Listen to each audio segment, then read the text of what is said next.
আপনারা অগণিত ভক্তমণ্ডলী এখানে জমায়েত হয়েছেন ভগবানের কথা আস্বাদন করবার জন্য। আর আমাকে কেন আনা হয়েছে? তার সম্বন্ধে কিঞ্চিত বলার জন্য। কিন্তু বাবা গো, যেই নাম চতুর্মুখী ব্রহ্মা তার 4 বদনে বলে শেষ করতে পারেনি, যেই নাম পঞ্চমুখী ভোলানাথ তার 5 বদনে বলে শেষ করতে পারেনি, আর আমার মতো এই অধমের তার সম্বন্ধে বলা বড়ই দুষ্কর। কিন্তু শুনেছি যদি গুরু কৃপা হয়, যদি অগণিত ভক্ত মণ্ডলীর সেবা পাওয়া যায়, যদি চরণধূলি মস্তকে ধারণ করা যায়, তাহলে নাকি সব অসাধ্যই সাধনই করা যায়।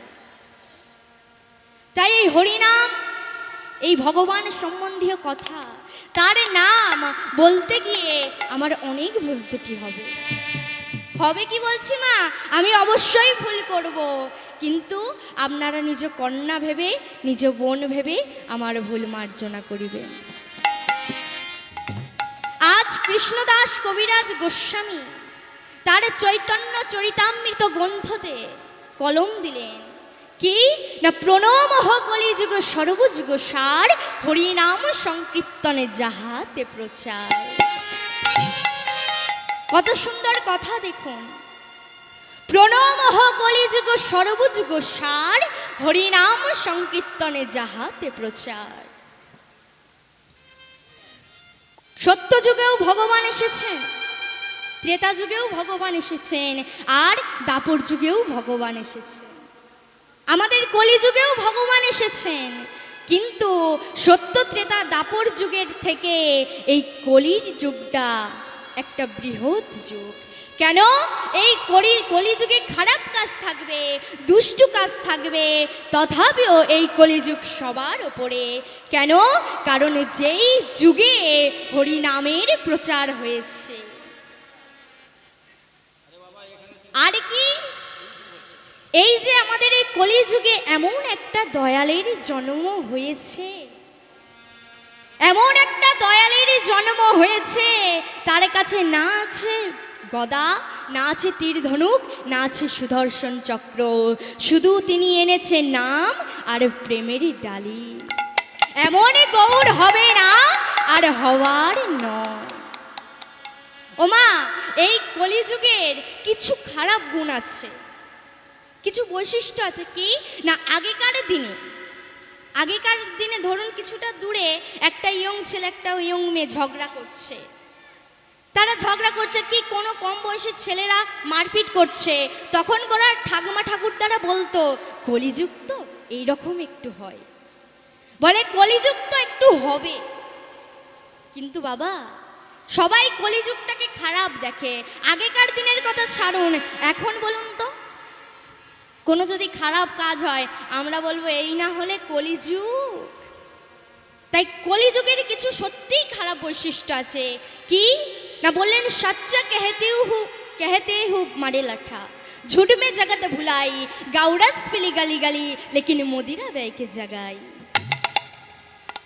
गाया तो के कुत्ता पाले उसको बछूर होगा, सेल कुत्ता खिलावे पावे बाप न पावे रुखा। घर की बहु विप्रीति पावे चिच्चो विदासी, धन्य कलिजुग तेरे रंग दुख और। अर्थात এর মানে কি, সচ্চা कहती हूँ मारे लाठा, অর্থাৎ এই কলিযুগে যে সত্য কথা বলবে তাকে লাঠি মারা হবে। ঝুট মে জগৎ ভুলাই, এই গোটা পৃথিবীটাই, গোটা বিশ্ব ব্রহ্মাণ্ডই মিথ্যের দ্বারা পরিচালিত, অর্থাৎ মিথ্যে কথাই শুধু হবে। আর গাউরস গলি পিলি পিলি, গাউরস পিলি গালি গালি, লেকিন মদিরা বেকে জাগাই। এর মানে কি না, আমাদের ঘরে ঘরে যারা দুধ দিতে আসে, অর্থাৎ গোয়ালা, তারা আমাদের ঘরে ঘরে কিন্তু দুধ দিতে আসে, আমরা তার সাথে দাম করি যে একটু কম হবে না, আমরা কিন্তু তার সাথে দাম করছি, কম করার চেষ্টা করছি। কিন্তু যেটা রেড ওয়াটার, যেখানে অ্যালকোহল মেশানো হচ্ছে, সেই দোকানে গিয়ে আমরা কিন্তু দাম করি না। সেই রেড ওয়াটার অর্থাৎ সেই দ্রব্য আমরা পান করার জন্য সেই দোকান থেকে কিনে আনি, তাই না? আর কি বলছেন? গাইয়া তোকে কুত্তা পালে বাছুর হোগা, ছেলে কুত্তা খিলাবে পাবে বাপ না পাবে রুখা। সবার কথা না, অপরাধ মার্জনা করিবেন। ধরুন একজনের বাড়িতে শালা সম্বন্ধ, শ্বশুর বাড়ি থেকে সমস্ত লোক এসেছে, তার বাড়িতে একটা উৎসব লেগে গিয়েছে, মদ মাংস খাসি একটা উৎসব লেগে গেছে, উৎসবের পার্বণ লেগে গিয়েছে। কিন্তু বাড়িতে যে বৃদ্ধ বাবা মা রয়েছে তার দিকে একবারও আমরা তাকিয়ে দেখি না। ধরুন একজন বিশাল, যার অনেক টাকা অনেক ক্ষমতা, তার ক্ষমতাটা বোঝানোর জন্য, তার পয়সা সেটা বোঝানোর জন্য কম করে 40 থেকে 50,000 টাকার একটা অ্যালসেসিয়ান কুকুর রাখা দরকার। অ্যালসেসিয়ান কুকুর রাখবে, আর সেই কুকুরটা দেহপুষ্ট হবে কি দিয়ে? না, গরুর দুধ দিয়ে। একটু বিচার করে দেখুন তো মা, যেই কুকুরটার দেহ পুষ্ট হচ্ছে গরুর দুধ দিয়ে, কিন্তু সেই গো মাতার বাছুরটা দুধ পাচ্ছে না। আমরা সেই দুধ খাওয়াচ্ছি কাকে? না, ওই অ্যালসেসিয়ান কুকুরটাকে। তাই তো নচিকেতা গান লিখেছিল, স্বামী স্ত্রী আর অ্যালসেসিয়ান জায়গা বড় কম, আমারই ঠিকানাটা বৃদ্ধাশ্রম। তাই এখন দিকে দিকে আপনারা লক্ষ্য করলেই দেখতে পারবেন, দিকে দিকে বৃদ্ধাশ্রম। সেখানে কারা রাখছে? যারা নিচু স্তরের মানুষ, তারা না, আমাদের মতো ডাক্তার, ইঞ্জিনিয়ার, প্রফেসর, লয়ার, যাদের বিশাল টাকা, তারা 60 বছর বাবা মারা পেরিয়ে যাচ্ছে, সহ্য করতে পারছে না, শ্বশুর শাশুড়িকে নিয়ে রাখছে তার বাড়িতে, কিন্তু পিতা মাতাকে সেই বৃদ্ধাশ্রমে পাঠিয়ে দিচ্ছে। আপনাদের এই যে শ্রাবণ মাসে প্রায় বুড়ো থেকে শুরু করে প্রায় সবাই এই শ্রাবণ মাসে শিব ঠাকুরের মাথায় জল ঢালে, কিন্তু পদকর্তা বলছে শিব ঠাকুরের মাথায় জল ঢালতে লাগবে না, দুধ ঢালতে লাগবে না। আগে তোমার বাড়িতে যেই বৃদ্ধ পিতা মাতা রয়েছে তাকে একটু সুষম আহার করাও, তাকে একটু ভালো মন্দ খাওয়াও, তোমাকে আর শিবরাত্রি করতে হবে না, শিবের মাথায় জল ঢালতে লাগবে না। পিতা মাতাকে যদি আপনি সেবা করতে পারেন, আপনার ওপর সমস্ত দেবতা সন্তুষ্ট হবেন। তাই আজ আমাদের উদ্ধারের জন্য, আমাদের মুক্তির জন্য গৌরাঙ্গ মহাপ্রভু ভক্তেরই দাঁড়ে দাঁড়ে গিয়ে বললেন, তোমরা একবারে মাত্র নাম করো। তোমরা একবারে মাত্র নাম করো, আমার লাগি তোমরা নাম করো না, তোমরা এই দুঃখ কষ্ট থেকে উদ্ধার পাওয়ার জন্য নাম করো, তাহলে তোমরা সবাই তরে যাবে। ভক্তের দাঁড়ে দাঁড়ে গিয়ে পায়ে হাতে ধরে বলেছে, তোমরা একবার মাত্র নাম করো। কিন্তু মা, আমরা কাজে ব্যস্ততার কারণে, সে মাঠে ঘাটে কাজ হোক কি সে চাকরির কাজ হোক, যাই হোক, আমরা ভগবানেরই নাম করতে পারি না। তাই আজ সবাই মিলে বদন ভরে প্রেম সে বাহু তুলে আর করে করতালি দিয়ে নাম করব। দেখে সবাই মিলে বাহু তুলুন, পেছনে যারা দাঁড়িয়ে আছেন বাহু তুলুন, আর করে করতালি দিয়ে সবাই মিলে আমাদের এই গৌরাঙ্গ মহাপ্রভু আপামর জীবের উদ্ধারের জন্য তিনি এই ধরা ধামে নেমে এলেন। আমাদের গৌর এলো রে,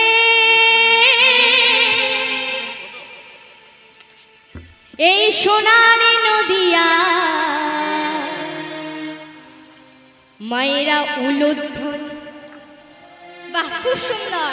সবাই মিলে হরির ধ্বনি শব্দ শোনা যায়, আমাদের গৌরে লোরে করে করতালি দিও রে, সোনার নদিয়ায় হরি ধ্বনি সংকীর্তনে শব্দ শোনা যায়, আমাদের গৌরে লোরে, আমার গৌরে লোরে।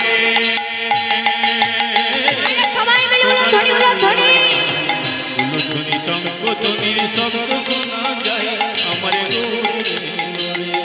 গৌড়ে লোরে সোনার নদিয়া উলুধ্বনি হরির ধ্বনি শব্দ শোনা যায় আমাদের গৌড়ে লোরে গৌড়ে লোরে বাহুতলার পরে বড় সোনার নদিয়ায় উলুধ্বনি শঙ্খধ্বনি শব্দ শোনা যায় আমাদের গৌড়ে লোরে গৌড়ে লোরে সঙ্গে নিতাই এলো রে আমার গৌরী লোরে সঙ্গে নিতাই এলো রে গৌড়ে লোরে সঙ্গে নিতাই এলো রে গৌড়ে লোরে সঙ্গে নিতাই লোরে আমাদের গৌড়ে লোরে সোনার নদিয়া উলুধ্বনি হরির ধ্বনি শব্দ শোনা যায় আমাদের গৌড়ে লোরে হরি বল হরি বল সোনার নদিয়া উলুধ্বনি শঙ্খধ্বনি শব্দ শোনা যায় আমার গৌরী লোরে গৌড়ে লোরে সোনার নদিয়া উলুধ্বনি হরির ধ্বনি শব্দ শোনা যায় আমাদের গৌড়ে লোরে গৌড়ে লোরে সোনার নদিয়ায় উলুধ্বনি শঙ্খধ্বনি শব্দ শোনা যায় আমাদের গৌড়ে লোরে আমার গৌরী লোরে নিতাই গৌড় হরি বল হরি বল আমার গৌরী লোরে সোনার নদিয়া উলুধ্বনি শব্দ শোনা যায় আমার গৌরী তাই এমনই গৌর হবে না আর হবার নাই প্রণমঃ কলিযুগ সর্বযুগ সার হরিনাম সংকীর্তনে যাহাতে প্রচার। ওমা আমাদের এই কলিযুগ সবসময় সবার ওপরে, আর কেন ওপরে? কারণ এমন দয়ালের যে জন্ম হয়েছে, সে কিছুই না, তার কাছে না আছে কোনো অস্ত্র, না আছে তীর ধনুক, না আছে গদা, না আছে সুদর্শন চক্র, কিচ্ছু নেই, শুধু এনেছে নাম আর প্রেমের ডালি। তাই এমন গৌর আমাদের এই কলিযুগে বেশি দূরে না, মা 500 কিলোমিটার দূরে নদিয়া নবদ্বীপ ধামে জন্মগ্রহণ করেছেন। আর আমরা তার ঘরের মেয়ে হয়ে, ঘরের ছেলে হয়ে তাকে ভুলে যাচ্ছি। আমরা সেই গৌরীকে ভুলে গেছি। যদি বলেন লাবণ্য তুমি এত বড় কথা বলছো, আমরা গৌরাঙ্গ মহাপ্রভু, আমরা ভগবানকে ভুলে গিয়েছি। হ্যাঁ মা, আপনারা লক্ষ্য করে দেখুন তো, আপনারা মায়াপুরে গেলে তার জলজ্যান্ত প্রমাণ পাবেন। যারা আমেরিকাবাসী তারা হরে কৃষ্ণ বলতে পারে না, হরে কৃষ্ণ বলতে পারে না, তারা বলে হরে কৃষ্ণ, তারা উচ্চারণই করতে পারে না, তথাপিও তারা ভগবানের নাম করছে, তারা ধুলাই গড়াগড়ি খাচ্ছে, আর হরে কৃষ্ণ বলে গোবিন্দেরই চরণে দুটি নয়নের জল ফেলছে। আর আমরা তার ছেলে মেয়ে হয়ে, তার ভক্ত হয়ে, তার ঘরের কাছে জন্মগ্রহণ করে আমরা কাকে ডাকছি? না দাদাকে। ওমা, এই রাজনীতির দাদা না, কে? না যিশুদা। আমরা সেই যিশুদাকে ডাকছি। আমি যখন অনেককে জিজ্ঞেস করি, আমাদের ওখানে প্রায়, আপনাদের এখানে হয়তো নেই, আমাদের গ্রামে বিশেষ করে অনেকজনকে দেখি যে যিশুদার কি প্রার্থনায় যায়। আমি যখন প্রশ্ন করি, আচ্ছা তোমরা যে যিশুদার প্রার্থনায় যাচ্ছ, কেন তোমরা যাও? বলে আমরা, আর তোমরা যে ভগবানের ঘরে জন্মগ্রহণ করে, আমাদের সনাতন ধর্মের ভগবান গৌরাঙ্গ মহাপ্রভু, তোমরা গৌরাঙ্গ মহাপ্রভুকে না ডেকে যিশুদাকে কেন? মাগো, তখন বলে ভগবান কৃষ্ণ শিশুপালকে বলেছিল যে তুই 100 অপরাধ করবি, আমি তোকে ক্ষমা করে দেব, কিন্তু যখন 101 অপরাধ হবে আমি ক্ষমা করব না, তোকে আমি নিজের হাতে নিধন করব। আরে জানিস লাবণ্য, যিশুদা বলেছে তোমরা শত শত হাজার হাজার লক্ষ লক্ষ অপরাধ করো, আমি সব তোমাদের পাপ মুক্ত করে দেব। তোমরা লক্ষ লক্ষ অপরাধ করো, আমি তোমাদের পাপ ক্ষমা করে দেব। ওমা একটু বিবেচনা করে দেখুন তো, আপনার বাপ আপনাকে শিক্ষা দিচ্ছে, আমার বিশাল টাকা, তুই মার, তুই ওকে খুন কর, তুই ওকে পুড়িয়ে দে, আমার পয়সা আছে আমি দেখে নেব। ওমা সেটি কি বাপের মতো বাপ? তার সন্তানকে কুশিক্ষা দিচ্ছে। আর আমাদের ভগবানে বলেছে তোমাদের সন্তান ভুল করতেই পারে মা, সন্তান ভুল করতেই পারে, তুমি ভুল করো না, তুমি 100 ভুল করো, তোমার ভুল আমি ক্ষমা করব, কিন্তু তুমি আজকারা পেয়ে হাজার হাজার অপরাধ করবে, তোমার অপরাধ তো আমি ক্ষমা করতে পারবো না। তাই আমার গৌরাঙ্গ মহাপ্রভু, আমাদের এই কলির ভগবান, আমাদের ভক্তের দ্বারে দ্বারে গিয়ে ভক্তের চরণটা জড়িয়ে ধরে বলেছে তোমরা একবারে মাত্র নাম করো, তোমরা একবারে মাত্র নাম করো, তাহলে তোমরা সবাই তরে যাবে। কিন্তু আমরা এই কলিযুগে ভগবানের ঘরে জন্ম নিয়ে ভগবানকে ডাকছি না, দাদার পেছনে ছুটছি। শনিবার, বৃহস্পতিবার, সোমবার শুধু দাদা আর দাদা। আরে ঘরে যে তুলসী মঞ্চটা পড়ে আছে, আমার গৌরাঙ্গ মহাপ্রভু বলেছিলেন তোমরা কিছু পারো আর না পারো, খোল লাগবে না, করতাল লাগবে না, কিচ্ছু লাগবে না, শুধু একেবারে ভক্তি দিয়ে, একবারে ভক্তি দিয়ে করে করো তালি দিয়ে আমার গোবিন্দের নাম করো। তোমরা আমার নাম করবে, আমার খুশি, আমার মজা হবে, এই জন্য না, তোমরা নাম করো। তোমরা যে এই কলিযুগে জন্মগ্রহণ করেছো, এই কলিযুগে কত দুঃখ, কত কষ্ট, কত যন্ত্রণা, কত ব্যথা, কত জ্বালা, কত শাস্তি, তোমরা এই দুঃখ কষ্ট থেকে উদ্ধার পাবে, তাই তোমরা নাম করো। তাই আসুন সবাই মিলে একবার প্রেম সে বাহু তুলে আমরা ভগবানের নাম করব, নেচে নেচে হেলে ধুলে সবাই মিলে প্রেম সে বাহু তুলে। দেখি পেছনের মায়েরা কি ফাঁকি দিচ্ছেন? কোথায় বাহু, কোথায়? এই তো বাহু তুলুন আর করে করতালি দিয়ে সবাই মিলে। কৃষ্ণ এলো বৃন্দাবনে, কৃষ্ণ এলো বৃন্দাবনে, কৃষ্ণ এলো বৃন্দাবনে, কৃষ্ণ এলো বৃন্দাবনে, তোরা দেখে যা, দেখে যা, দেখে যা, দেখে যা জনে জনে। কৃষ্ণ এলো বৃন্দাবনে, সবাই মিলে প্রেম সে বাহু তুলে আর করে করতালি দিয়ে বৃন্দাবনে, তোরা দেখে যা, দেখে যা, দেখে যা, জনে জনে। না কৃষ্ণ এলো বৃন্দাবনে, কৃষ্ণ এলো বৃন্দাবনে। উলুধ্বনি, উলুধ্বনি।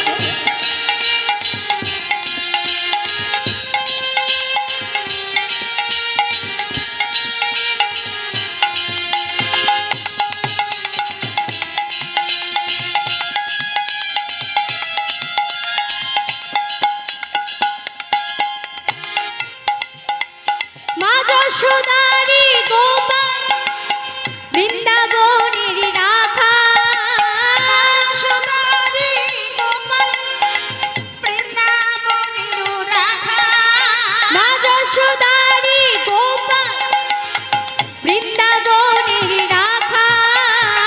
যশোদারি গোপাল বৃন্দাবনের বাহু রাখা। তুলে চরণে নপুর বাজে বৃন্দাবনের মাঝে, চরণে নপুর বাজে বৃন্দাবনের মাঝে, চরণে নপুর বাজে বৃন্দাবনের মাঝে। চরণে নপুর বাজে বৃন্দাবনের মাঝে। তোরা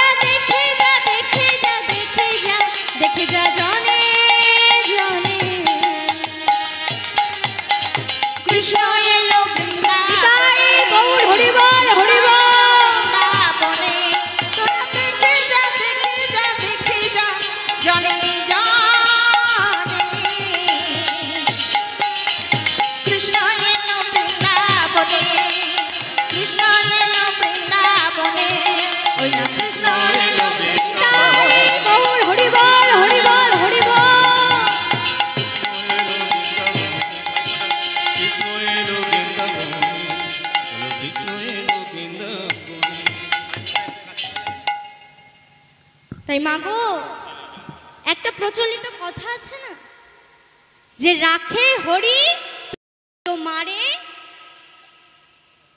কে, রাখে হরি তো মারে কে। আমার ভগবান যদি চায়, তিনি যদি ভগবান ভক্তকে রাখতে চায়, কারোর ক্ষমতা নেই তাকে মারার। আর আমার ভগবানই যদি তাকে মারে, কারোর ক্ষমতা নেই তাকে রাখার। রাখে হরি তো মারে কে, এই কথাটা সত্য। আপনারা পদে পদে দেখতে পাবেন, আমার ভগবান তার নিজের ভক্তকেই মারছে, আবার আমার ভগবান তার ভক্তকে রক্ষা করবার জন্য আর একজন ভক্তকে মারছে আর একজন ভক্তকে রাখছে। একদিনে কুরুক্ষেত্রে মাঠে দাঁড়িয়ে ভগবান কৃষ্ণচন্দ্র অর্জুনকে বলছে, অর্জুন শোনো, অর্জুন তোমাকে যুদ্ধ করতে হবে। তোমাকে যুদ্ধ করতে হবে না কার সাথে সখা, না তোমাকে যুদ্ধ করতে হবে তোমার গুরু দ্রোণাচার্যের সাথে। তোমার গুরু দ্রোণাচার্যের সাথে তোমাকে যুদ্ধ করতে হবে। যেই না বলেছে, অর্জুনে বলে উঠল, কৃষ্ণ তুমি কি পাগল হয়ে গিয়েছো? যে গুরু আমাকে অস্ত্র ধরা শিখিয়েছে, অস্ত্র চালানো শিখিয়েছে, তুমি কি না বলছো আমি সেই গুরুদেবের সাথে যুদ্ধ করব? হ্যাঁ, তোমাকে যুদ্ধ করতে হবে, আমি বলছি তোমাকে যুদ্ধ করতে হবে। শোনো, তোমার গুরু দ্রোণাচার্য তিনি তো সাত্ত্বিক, তিনি তো ব্রাহ্মণ। যারা সাত্ত্বিক ব্রাহ্মণ বৈষ্ণব হয়, তারা দিনে 3 বার এই গায়ত্রী মন্ত্র জপ করে। এক প্রভাতে, দুপুরে, আর কখন না সূর্য অস্ত যাওয়ার আগে, যাকে বলে গোধূলি বেলা। 3 বারে গায়ত্রী মন্ত্র জপ করে। যখন প্রভাতে গায়ত্রী মন্ত্র জপ করবে, তুমি গুরুদেবের চরণে গিয়ে প্রণাম করবে। আর তোমার গুরুদেব বলবে, বলো বৎস তুমি কি চাও? তুমি বলবে, গুরুদেব আমি আপনার মৃত্যু কিভাবে হবে জানতে চাই, আপনার মৃত্যু কিভাবে হবে আমি জানতে চাই। যখন বাবা বলছে, অর্জুন তো থমকে গিয়েছে, কৃষ্ণ তুমি কি পাগল হয়ে গিয়েছো? তুমি বলছো আমার গুরুদেবের সাথে যুদ্ধ করতে, আমি নয় মানলাম। কেন মানলাম? কারণ গুরুদেব আমাদের বিপক্ষে আছে। কেন? কারণ আমি পাণ্ডব পক্ষে আর গুরু দ্রোণাচার্য আছে কৌরব পক্ষে। আমি যুদ্ধ করতেই পারি, এটা কোনো ব্যাপার না। কিন্তু তুমি বলছো আমি গুরুদেবের কাছে গিয়ে গুরুদেবের মৃত্যু সংবাদ জানবো? তোমার কি বুদ্ধি লোপ পেয়েছে? তুমি কি পাগল হয়ে গিয়েছো? ওমা যেই না বলেছে, কৃষ্ণচন্দ্র বলছে, আমি যা বলছি তুমি তাই করো, আমি যা বলছি তুমি তাই করো। তুমি আমার মুখের ওপরে কেন কথা বলছো? তখন চুপ করে গেছে, আরে কিছু বললো না। ঠিক আছে, ঠিক আছে। তাই প্রভাতে যখন স্নান সেরে গুরু দ্রোণাচার্য গায়ত্রী মন্ত্র জপ করছে, কথা মতো অর্জুন গিয়ে প্রণাম করেছে, গুরুদেবের জয় হোক। যেই না প্রণাম করেছে, গুরু দ্রোণাচার্য বলছে, মাথায় হাত দিয়ে বলো বৎস তুমি কি চাও? সঙ্গে সঙ্গে কৃষ্ণের কথা মতো অর্জুন বলে উঠল, গুরুদেব আমি জানতে চাই আপনার মৃত্যু কিভাবে হবে। যেই না বাবা বলেছে, গুরু দ্রোণাচার্য রক্তচক্ষু বার করে যেই না তাকিয়েছেন, তাকিয়ে বাবা